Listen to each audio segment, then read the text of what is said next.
Hey guys, welcome back to another video, and if you're new, hi, my name is Sharon. Welcome to my channel and thank you for deciding to spend the next couple of minutes watching this video. Now today I'm just going to talk about something that's impromptu. It wasn't even planned, but I had a bit of a household emergency, and I just realized, as I was going through the ropes, going through the process, I just realized that, oh my goodness, sometimes adulting can be so hard. I remember when I was a kid, I always used to dream about the time that I'd live by myself, manage my own household, do my own thing. And honestly, now that I'm here, I actually kind of miss having my parents around to do things for me and to just be like, oh, this and that is broken, and somebody else having to worry about fixing it. But no, now that I'm an adult, it's actually on me now. So yeah, like I said before, I had a bit of a household emergency today, and I just realized that, what, sometimes adulting can be hard, but there are definitely ways to cope. So I just thought of 5 things that always help me to cope. So what happened was that my bowl broke down, and that meant it actually broke down yesterday, and then the backup tank had no water in it, so that meant that yesterday and today we had no running water, and I was used to having running water, so that was a bit of an issue. So what I just learned from all of this was that, what, it's always good to have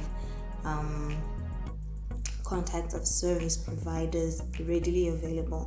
Like, always have an electrician on call, always have a plumber on call, always have a gas person on call, because you never know when you need these people. Like, an emergency can occur like this one, and who do you call? And by the way, today is like a Sunday, so I couldn't call any companies because they are closed. Never mind lockdown, it's a Sunday, so most companies are closed, number one. Number two, they will charge you through the so that's another issue. The second thing that I learned or realized, or second way that can actually help you cope as an adult, is learn to do some things by yourself. Things like changing a plug top, changing a socket, things like for example, the issue that we actually had with the borehole, it was just the trip switch that had burnt out because of a power surge. And to be honest, I could have fixed that. I mean, a couple of times I did look at the control box and want to open it, and you just inspect and you see what's broken, and then I'd have just gone to the hardware and gotten the parts. But I was like, nah, let me leave this to the professionals.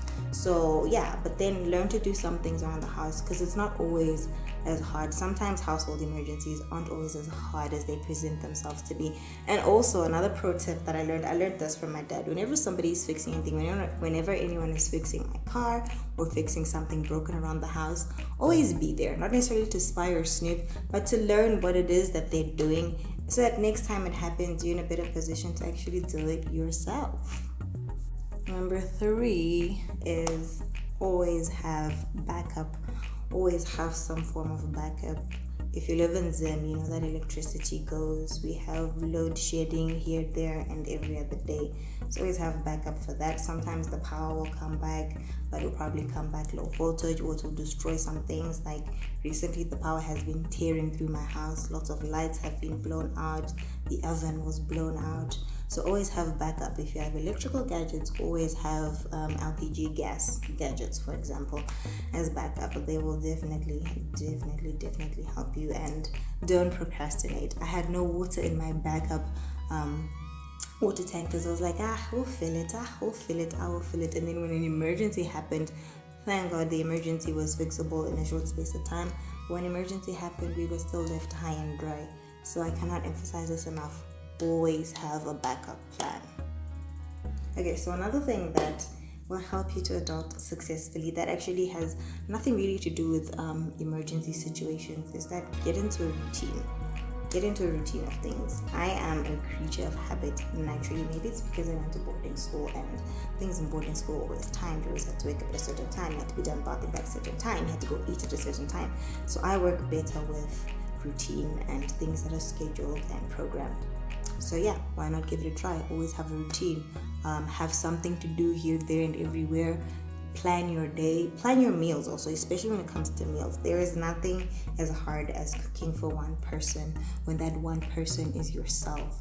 Take it from me, and I'm sure a lot of other people that are single or that live by themselves can corroborate this. It's so hard because you think to yourself, oh my god, so I'm actually going to be standing at the stove for a whole hour just to fry 2 pieces of chicken and a cup of rice. Really? So meal prep, cook your meals in advance, cook your things in bulk, store them, and then invest in something like a microwave. Invest in a lot of gadgets, microwaves, toasters, kettles, on the go, quick setting kind of gadgets. Last but definitely not least, number 5, I think,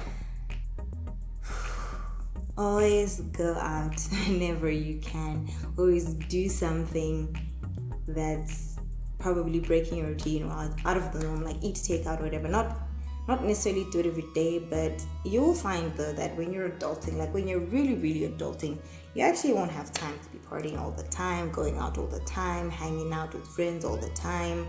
So make a conscious effort to actually go out as much as you can, do as much as you can when you're out, have as much fun as you can in that one moment, because you never know when the next emergency is going to creep up on you and bankrupt you.